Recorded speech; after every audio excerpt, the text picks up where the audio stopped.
I remember my grandma's favorite story was about how everything cost 2 cents when she was young. But now, everything constantly got more expensive. And it was all because of the government. These uneducated pigs didn't know how to control prices. And when I was privileged enough to hear the story, her complaining would last for hours and hours. And that's exactly what reactive people do. They always focus on the things that they cannot control. It's not possible that a concept like inflation would exist, and if it did, it's impossible that they wouldn't know about it. On the other hand, proactive people realize, look, even if my complaining were completely objective, it doesn't help me, so I'm going to focus on what I can control. If a proactive person owns a business where he sells a product, instead of focusing on how people these days don't appreciate good products anymore and how the government has horrible regulations, he focuses on how can I improve my product so my customers can't live without it. Do you realize how much responsibility, how much dedication, how much hard work comes along with asking that question? And what do you think our effort minimizing brain is going to pick as default? And that is exactly why most people focus on the things that they cannot control rather than focusing on the things that they can. Habit number 1 is be proactive. Now, imagine you're at a funeral, but this one's different from all the funerals you've ever been to. You're standing over the casket and you see yourself. What do you have to say about yourself? This is one of the most powerful questions you could ask. Are you doing the things in your life which are aligned with what you want to be able to say? Do you want to say that you are a good spouse? If that's the case, how does coming home and instantly being negative towards your spouse affect that? Do you want to be remembered as a person who added value to society? If that's the case, are you doing the things that will allow you to say that, or are you scared of failure and choose comfortable mediocrity instead? Almost every one of us will have to readjust how we live when we ask this question. Habit number 2 is begin with the end in mind. Now, if I were to ask you, what are the most important things to you? The most common answers I would get would be either your well-being or your relationships, your family, your spouse, your children. You would never ever say organizing papers or watching TV. But how many of us spend more time organizing papers and watching TV than planning our nutrition and going to the gym or cultivating a healthy family environment? There's a horrible disconnect between what we say and how we actually allocate our time.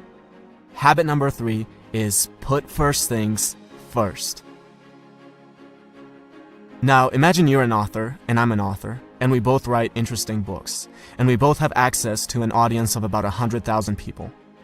I read your book and I love it, so I decide to share it with my audience, and as a result, you now have thousands of people buying your book and reading your ideas.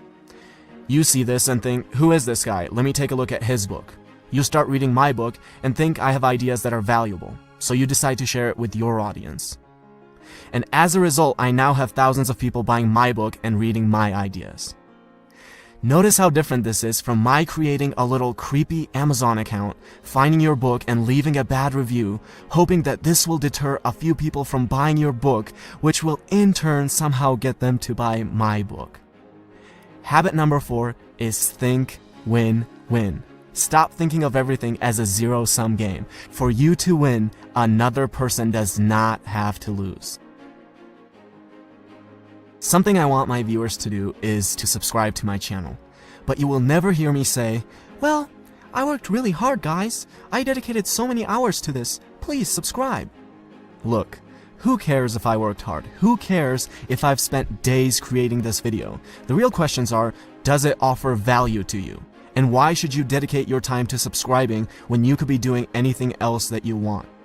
Habit number 5 is something that I try to use every single day with every interaction that I have and with every comment that I reply to, and it is this: seek first to understand, then to be understood. Now, imagine there are 2 people and a tree with 5 apples on it. They're both too short to reach the apples, but if one of them sits on the other's shoulders, he can reach all 5 of the apples. This is called synergy. The whole is greater than the sum of its parts. Now, I'll be the first one to admit that you can't achieve this with everyone, but you should always be looking for opportunities to create synergy. With every synergistic opportunity you create, you can gather many more apples than you otherwise would by yourself.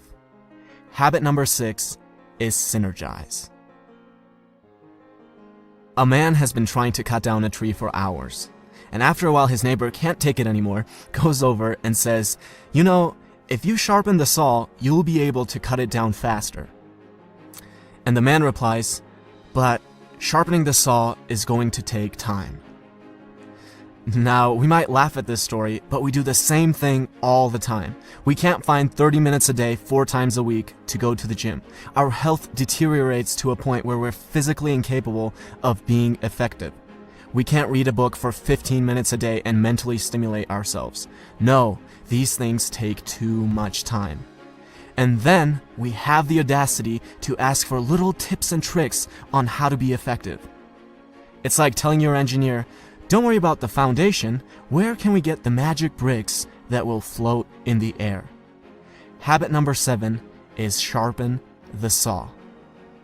And these are the 7 habits of highly effective people by Stephen Covey.